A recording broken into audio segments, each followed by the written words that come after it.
Hi, we're back with a sporting link to CNN's Freedom Project, where we spotlight the fight against modern-day slavery. It's not a subject you hear a lot of professional athletes talking about, but one Major League Baseball pitcher is taking on human trafficking.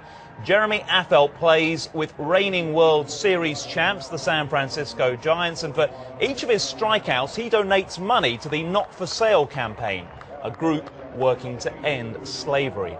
His new book, To Stir a Movement, Life, Justice and Major League Baseball, details that fight and his journey to the big leagues.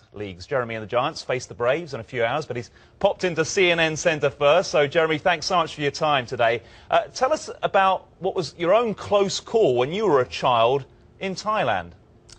Well, I was a military brat, so my dad was stationed in Guam, and we went over to Thailand and went to Bangkok to kind of tour around a little bit, and we were walking back to the hotel. I was about 60 feet ahead of my dad. And this was in the 80s, and we didn't really think too much of that kind of stuff. We just kind of, let everybody walk around. And I was, a little bit in front of my father there, and a guy stepped out of a strip club, and he grabbed my arm. I was about, third grade or so, and he asked me to come inside, and I was kind of panicking because I didn't know who this guy was, and my dad had to physically remove him from me. And at the time, I don't think we knew it was a human trafficking scenario. I think my dad thought it was awkward that a grown man would try to pull a young kid into a strip club. And had no idea what he was doing, and so they kind of had a physical confrontation there. And now that I've worked with Not For Sale and I understand the trafficking scenarios, I don't think there was any doubt what was going to take place. I was a blonde-headed kid. I was almost a towhead. I was really, really blonde-headed, and a situation where that goes pretty good on the market. And I just, for me, know beyond a shadow of a doubt that that's probably what was going to take place for me if that would have gone wrong. And no wonder you empathise with other parents. It's a really important quest. Other players have joined your cause as well. How easy has it been to get support from within Major League Baseball? It hasn't been that difficult. I think once you guys understand what we're trying to do, I think the biggest thing in Major League Baseball is, there's so many scenarios when it comes to guys having their own things going on, whether it be foundations or, kind of diseases that maybe different people are fighting. Based on maybe things that are going on in the family and stuff like that. It's hard to get guys to want to join different things. They're pulled in many different ways. And once we gave them understanding and knowledge on what was going to take place to these kids if we let this continue to happen, a lot of guys jumped on board. They all have, abilities. They've all been given the ability to dream and dream really big. And this is a situation where kids aren't given that ability. And there's a lot of Major League athletes that want to help out with that. Are you confident about the future of the fight against slavery? I am. I'm confident in the future if people get on board. I think it's all about community. I think it's all about people understanding what it means to love their neighbor as themselves.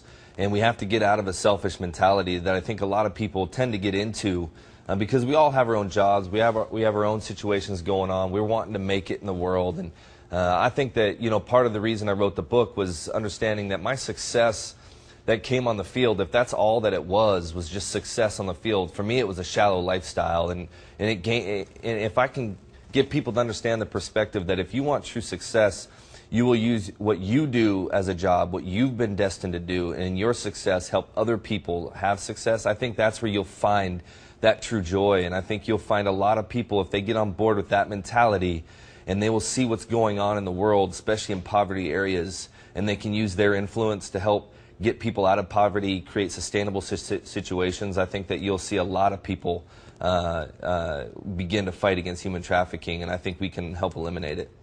Let's certainly hope so. Jeremy, your book's fascinating. You cover so many topics. We've got nowhere near enough time to go through it all now. And the World Sport viewers wouldn't forgive me if I let you go without asking about how the defence of your World Series title's going. How much harder is it to come back this year after the success you had with the Giants last year?